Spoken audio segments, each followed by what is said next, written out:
Hey guys, Gio here from Fandom United, and I want to do my first rankings video. Hopefully, I can do more on the channel. For my first one, I'm going to rank the DCEU villains, the bad guys of the DC movies.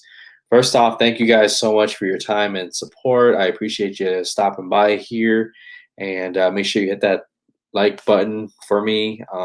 Really, really means a lot. But let's get it started. I got 10 DCEU villains.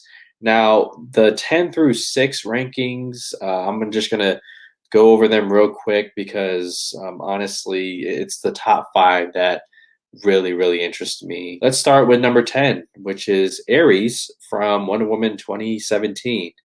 All I really remember is just the monologue that he gave Wonder Woman about, the land of men and how terrible they are. Gets the helmet on, and they have a fight scene, and that's pretty much it. It was just more about his manipulation of the land of men. He's the god of war. I just thought it was okay. I honestly I liked Ares more in Zack Snyder's Justice League. Seeing him fight beside his father, Zeus, and kicking Euxus's ass, literally kicking him after slicing him right in the shoulder. Man, bring that Ares into Wonder Woman. But yeah, let's go move on. Number 9, I have Maxwell Lord from Wonder Woman 1984. 1984, it's a flawed movie, but it's a feel good movie. There's some good stuff in there. And one of them is Pedro Pascal. He delivered.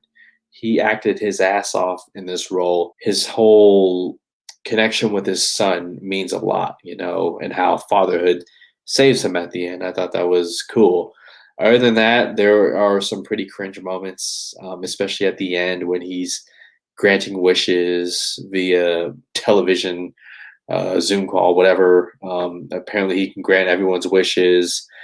A little bit over the top at times, but yeah, number 9 is Maxwell Lord. At number 8, I have Black Manta from Aquaman, played by Yahya Abdul Mateen, who is actually a really, really good actor. I'm a big fan of his, especially what he did in that HBO Watchmen series. Here, I like that he has a connection with his father early on, and in fact, it's his father's death by the hands of Aquaman that, even though it was indirectly, but his father's death leads him towards a path of getting revenge. I thought the outfit looked very cool. Black Manta's whole get up when he fights Aquaman in Italy, that action sequence was pretty cool. I would have liked to have seen more. And to be honest, I think Yahya Abdul Mateen could play a bigger character in the genre. So that's number 8. And number 7, I have Jared Leto's Joker from Suicide Squad. I get it. I get it. I hear the complaints, the criticisms about the tattoo, the damage, and all that. But if you get past that, for myself, I really enjoy what David Ayer and Jared Leto were going for. What would Joker be like in the real world? He is feared by other gangsters and thugs and crime lords and whatnot. He is king. And in Suicide Squad, his scenes with Harley Quinn were just some of the best. In that movie, it made me want to see more of them. And Warner Brothers said they were developing a Mad Love movie with Harley Quinn and Joker, which I haven't heard anything since. But yeah, I'm just a fan of what they were doing with Joker in that movie. Obviously, I stand behind the release the air cut movement, and I want to see more of Jared Leto's Joker. But from what we got there, I was a fan of. But I know that there's something greater that we have yet to see. So hopefully we get that. Moving on to number 6, I got Roman Sionis, Black Mask. Well, Black Mask for like 10 minutes in Harley Quinn Birds of Prey. This one is more about, Ewan McGregor and just how incredible he is as an actor and what he brings to the role. Roman Sionis is a businessman, a man of opportunity. He recognizes that Harley Quinn is no longer protected by the Joker, so he seeks revenge while also attempting to expand his territory as a crime lord.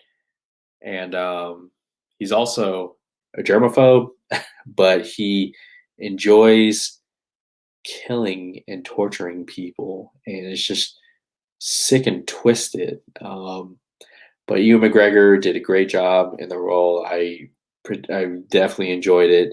Anytime I revisit Birds of Prey, big treat is seeing him as Roman Sionis in the role. So that's my number 6. And now let's get into the top 5 DCEU villains, my personal list. Starting at number 5, I got Feora.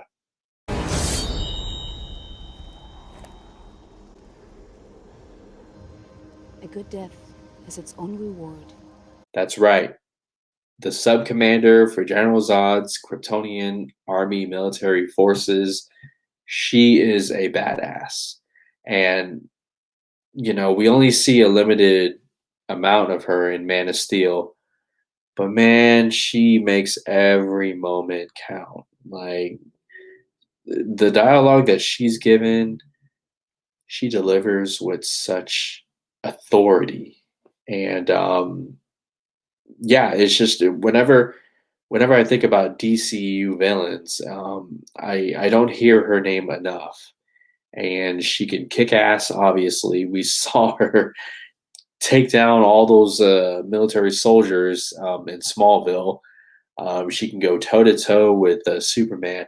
I would love to see her and Wonder Woman fight. I think Wonder Woman would win, but man, that may be her toughest opponent yet. Which Feora, if you recall, did not die in Man of Steel. She was sent to the Phantom Zone, so she still lives. And I would be so thrilled to hear that Feora would return in the DCEU at some point. She did an incredible job. The actress, one of the more better side villains, and because the attention always goes to the main villains in these comic book movies, but Feora, hell of a job, number 5. And moving on to number 4, I got King Orm from Aquaman. Oh, we scorch the surface! Rise, Atlanta! Okay, there's just something about whenever James Wan and Patrick Wilson, whenever they work together, it's just they deliver gold, man. And Patrick Wilson as King Orm, Aquaman's half brother, incredible in the movie. One of the best parts about that movie, which I find highly rewatchable. As far as King Orm and his motives, I think he has a point. People litter out in the real world and throw their trash in the oceans and whatnot and all that stuff. And I like how he presented that to his half brother Arthur. When he's showing Arthur that, oh look, you care so much about the land people. They are destroying the ecosystems and, just bringing more bad than good into our, waters. I like that he manipulates others by using tradition and, honor. And yeah, his relationship with Arthur. There was one moment where Arthur in the movie is like, I would have done anything. There was a time when I would have done anything to meet you, to let my brother know that it's okay and that you're not alone. And you see that facial expression from King Orm, and it's like, man, like that's a brother talking to a brother. And it's those moments and just the performance overall, the costume, all of that makes King Orm number 4 for me on my DC villains ranking. Number 3, Steppenwolf. I've come to enlighten you to the great darkness. I will bathe in your fear. What an improvement from the 2017 theatrical version. One of the biggest improvements was the character of Steppenwolf. In this movie, Zack Snyder's Justice League, he's allowed to, have some time to explore his motives. He's somebody who made a very big mistake, and that he tried to take the throne from Darkseid, from his nephew. And he saw his mistake and has since slaughtered hundreds of thousands of people trying to take the throne of Apocalypse from Darkseid. And he does it with the hope of getting redemption, of taking his rightful place by his nephew's side, to also be a worthy opponent for the Justice League. This guy, Steppenwolf, man, the way he slaughters Amazonians, Atlanteans, and whatnot, like, he is a threat, and a threat that makes sense for all these heroes. Well, they become heroes, but all of them, they come together to form the Justice League. And the visual effects, Syrian Hines, again, he did an incredible job. But even the visual effects look amazing. Like, the moment where Steppenwolf is, talking to Desaad, and he's just like, you see that facial expression where he's just like, I realize my mistake. I want to come back home. Great stuff. So Steppenwolf, number 3 for me in the DCEU rankings. Number 2, Lex Luthor Jr. from Batman v Superman. God is all powerful. He cannot be all good. And if he is all good, then he cannot be all powerful. And neither can you be. I don't know about you guys, but for myself, I loved what Jesse Eisenberg was doing for Lex Luthor Jr. Yeah, get past the, it's cherry, and the little there, man. Like, it's just coming off of Mark Zuckerberg and his, what he did in The Social Network. I thought it was a great casting for Lex Luthor Jr. A modern billionaire who obviously has some serious issues going back to his early childhood with his father. So for me, it's what dialogue he was given and how he delivered it. The backstory with his, father, and how no man from the sky came down and saved me from daddy's fists and abominations, and how, his father, Lex Luthor Sr., he was the Lex in front of the Corp,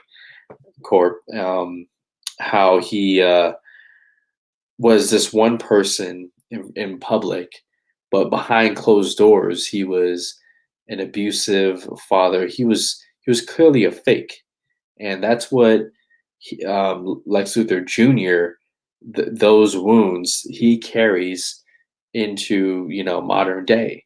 He sees this Superman who is almighty, all good, this and that, and he even says it in the movie. They need to see you for the fake that you are. It's not. I don't hate the sinner. I hate the sin, and it's those lines of dialogue that Terrio helped write with what Jesse Eisenberg can do as an actor that I personally enjoyed. That helipad scene where he's talking to Superman and showing pictures of his mother, I thought that was one of the best scenes as far as an exchange from of a hero and a villain that I've seen in any comic book movie. And for me, Lex Luthor Jr., number 2, also the amazing theme by Hans Zimmer and Junkie XL. I mean, when you hear that in Zack Snyder's Justice League, it's like, oh, there it is right there. I know it. Luthor, incredible theme, incredible performance, great dialogue. Number 2, Lex Luthor Jr. And finally, number 1 on my DCEU villains ranking. That's right, it's General Zod from Man of Steel. Every action I take, no matter how violent or how cruel, is for the greater good of my people. I remember the first time I saw my first impression of General Zod, and it was that viral video, "You Are Not Alone," and General Zod, making a speech. You don't see his face, but you see his figure and a whole bunch of scrambled picture, and he's like, um, I want you to return Kal-El to me in my custody. And man, ever since that point, it's just when you see General Zod on screen gunning down the Kryptonian Council because they failed to do their jobs, they're just politicians sitting on their ass with their endless debates. The extent that he was willing to go to save his people. I mean, to fight a lifelong friend like Jor-El in the beginning just showed you how far he was willing to go. And in that moment, it's the little things, that little facial expression from Zod that he had to kill his friend in order to complete his mission, his purpose. And very powerful stuff, powerful writing, powerful performance. I look at his arc not just from the beginning to the end of Man of Steel, but from the beginning to the very end of Batman v Superman. His corpse was taken by humans, experimented on, and Lex Luthor Jr. turning him, bringing him back to life as a monster, as a doomsday creature. And for me, it was just it's even more tragic because he was a guy, and granted, he could have went about it a much better way, but he's a guy who cared about Krypton. He wanted to do good. He failed in doing that. His whole world, his whole purpose was taken away from him by Superman. He was killed in battle, and that wasn't the end for him. He had to be brought back to life as a monster to get killed again. And yeah, for me, General Zod, Michael Shannon, one of the best villains in any comic book movie, and I will die on that hill. So to cap it off, I got number 10, Ares, number 9, Maxwell Lord, number 8, Black Manta, number 7, Joker, number 6, Roman Sionis, Black Mask, number 5, Feora, number 4, King Orm, number 3, Steppenwolf, number 2, Lex Luthor Jr., and number 1, General Zod. That's my list for the DCEU rankings. You guys let me know your list. Share who you think is the number 1 best villain in the DCEU movies. What do you think about my list? Let me know your thoughts down below. And I appreciate you guys' time again, and subscriptions. I love you guys so much for that. And I'll catch you guys on the next rankings video. Until then, take care.